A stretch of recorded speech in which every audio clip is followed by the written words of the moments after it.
The University Teachers Association of Ghana, UTAG, has called on the president-elect to immediately lift the embargo on recruitment of lecturers into public universities across the country.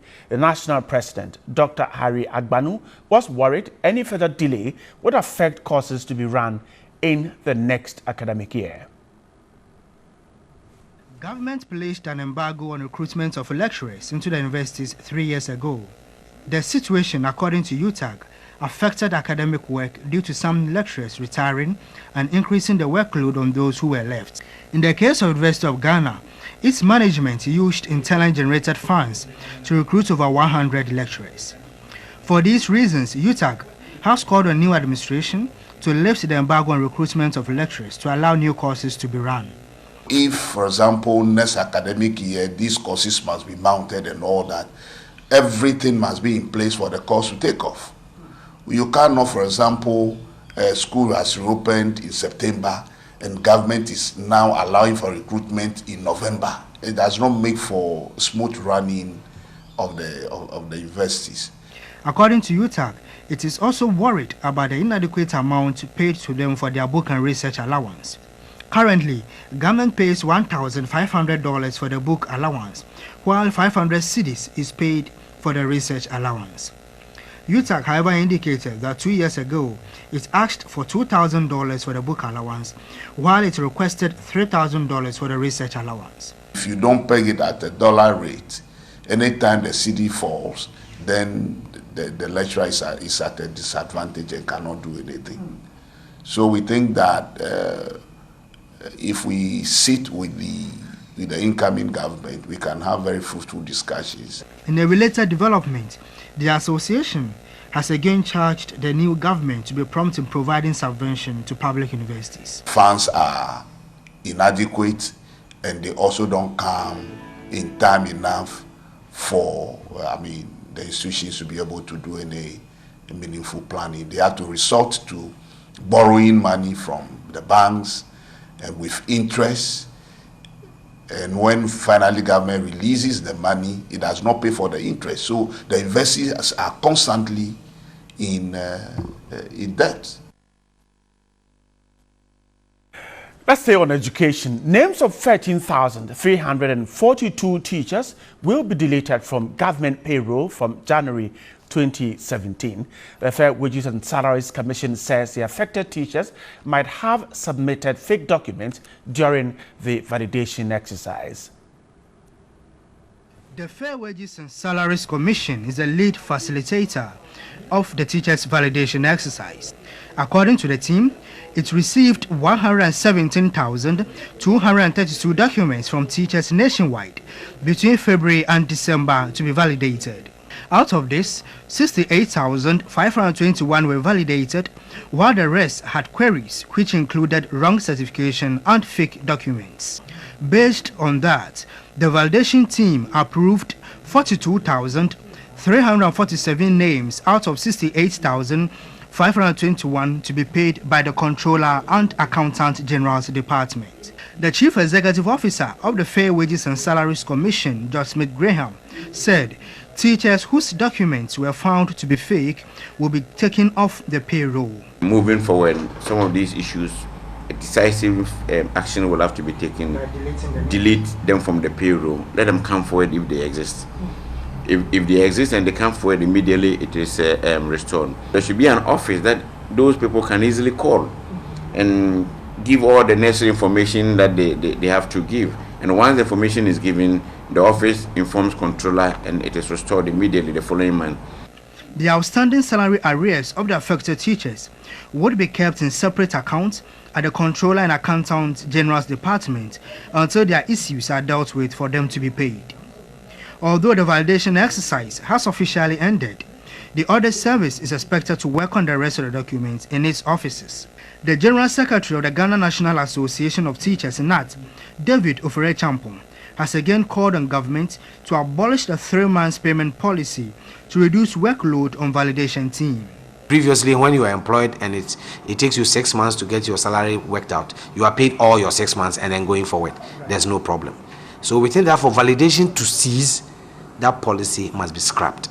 so that going forward, new people who are engaged, whether it takes you 2, 3, 4 months to get your salary worked on for you to be paid, all those monies are paid to you, and then there's nothing to produce documents to validate. This, the chief executive of Fair Wages disagrees. I don't see the issue to be the 3-month payment system per se, but putting the structures in place well enough in the Ghana Education Service to ensure that they're able to work as fast as possible to get all these things done within the stipulated time.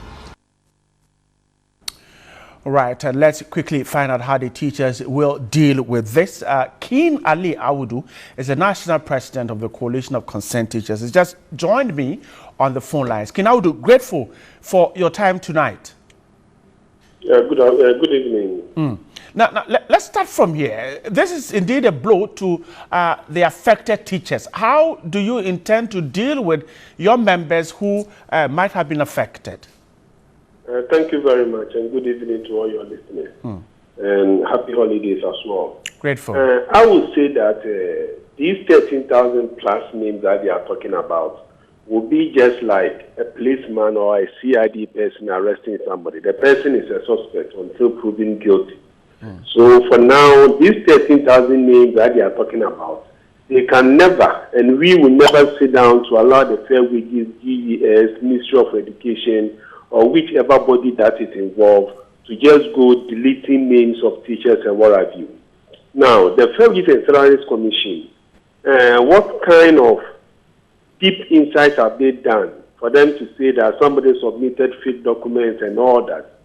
We are very much aware that the teachers across this very country were employed by the same Ghana Education Service. And by which method are they using to tell that somebody's document is fake or it is not fake? And has it been communicated even back to the teachers or what have you?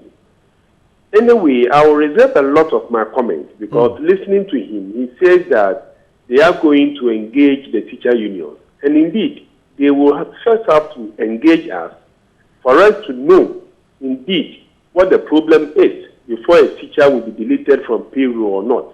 But as it stands right now, the Fair Wages and Salaries Commission will not have any right whatsoever to just go ahead and be deleting names of teachers and what have you.